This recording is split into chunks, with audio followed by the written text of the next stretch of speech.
Exact feeling ఏంటి మీరు సిద్ధార్థ్ రెడ్డిని చూసిన తర్వాత? ఒక స్వార్థపరుడు అనిపించింది. స్వార్థపరుడు, తన జీవితానికి అడ్డొచ్చిన వాళ్ళని ఎవరైనా తీసేస్తాడు, తన డెవలప్మెంట్కి ఎవరైనా అడ్డొచ్చిన వాళ్ళని ఎవరైనా తీసేస్తాడు. అట్లాంటి స్వార్థపరుడు, నికృష్టుడు, రాక్షసుడు అనిపించింది చూస్తూ ఉంటే.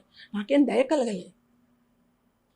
నా బిడ్డను పోగొట్టుకున్నా, నేను నా ఫ్యామిలీ ఎదగలే, మేము కష్టపడుతున్నాం, గోసపడుతున్నా. ఇంకా ఏ అమ్మాయిని చూసినా నా కూతురే కనబడుతుంది వాళ్ళలో. కారణం ఎవరు? ఆ దుర్మార్గుడు. ఇచ్చిన జడ్జిమెంట్ కూడా నేను చట్ట పరిధిలో సుప్రీంకోర్టు అత్యున్నత న్యాయస్థానం ఇచ్చింది కాబట్టి రిసీవ్ చేసుకుంటాను. బట్ నేను సాటిస్ఫై కాలే, సంతృప్తి పొందలే, ఆ జడ్జిమెంట్కి సంతృప్తి పొందలే. అంటే ఎలాంటి శిక్ష పడాలి? యావజ్జీవ శిక్ష పడాలి. ఒక ప్రాణాన్ని తీసిన వాడికి ఇంతేనాంటి శిక్ష? 555 రోజులు అంటున్నారు. 555 రోజుల తర్వాత మళ్ళీ వస్తాడు వాడు, మంచిగా ఎంజాయ్ చేస్తాడు లైఫ్ని. బట్ నా బిడ్డ రాదు కదా. ఒక ప్రాణానికి 555 రోజులు, 2 సంవత్సరాలే నా శిక్ష. ఒక ప్రాణం పోతే ఎంకరేజ్ చేసినావా, ఏం చేసినావా అనేది తర్వాత. ఎంకరేజ్ చేస్తే ప్రాణం మీద పోయింది కదా. ఒక ప్రాణం విలువ 2 సంవత్సరాల.